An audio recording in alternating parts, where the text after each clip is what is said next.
Uwe Meffert is going to sign my Scoob. You want a silver? Silver on. Silver. That works great. Yeah. We're still looking for Edward Flynn, Ro Kessler, and Marcin Zalewski to the ring stage. Edward, Marcin, and Ro. What are the numbers? 28th of the 7th, Oh, okay. 2013. 13, the date. That is awesome. Yeah. Thank you very much, sir. That is awesome.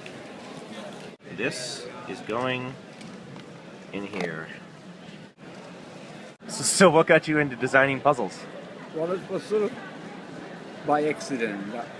I'm a marine biologist and I was doing research how different polygon shapes affected the energy flow within the human body. And I was trying to prove that the pyramid that was in the early 70s was the in thing, actually should not have any special influence versus a cube or doctahedron or icosahedron. So the more corners, I figured, seeing that we have 70,000 nerve ends in our hands and our feet, as well as our ears, the more points were actually touching these nerve ends, the higher the stimulation.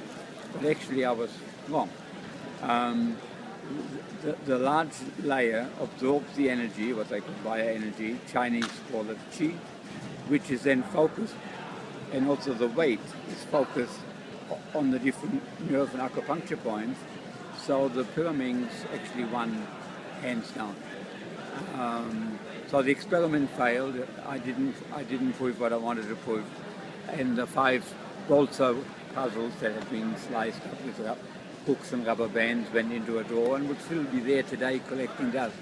If it wasn't for Rubik's wonderful cube that 10 years later was released. The pyramid was 1970, and the Rubik's cube invented his cube, I think, in 1974, and in 1975 he tried to make it commercial.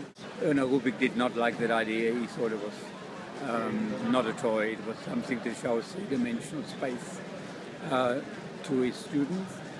And then, anyway, the Hungarian government made the molds. They distribute samples to every toy company around the world. I remember the R&D director of Parker Brothers had one on his desk as a paperweight for almost 5 years. And everybody thought it was a totally silly thing, I mean, unsaleable product. The largest toy importer in Germany bought 50,000 pieces in the middle of 75. Just before the end of 1979, he returned 30,000 as an unsaleable product. 3 months later, when Ideal Toys signed a contract for world exclusive rights, they, in the first year, sold 20 million, 5 million in Germany alone, where just a few months earlier, 30,000 were returned back. So it became, well, the largest selling product in history. And my pyramid's second. It sold 10 million in the first 5 months with Tommy. We had one up mold on the 7th of July 1981. And by Christmas they sold 10 million through the stores.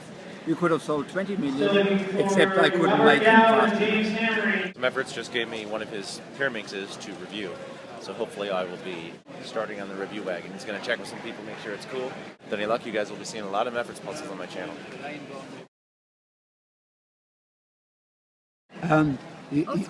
You see here,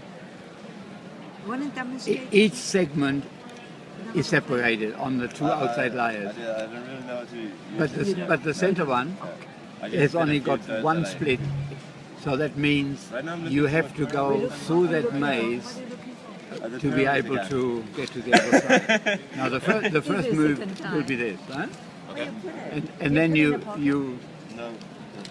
slide them to get to the second and third. Once you get about 4 layers in, it's very difficult to find your way backwards out of the maze.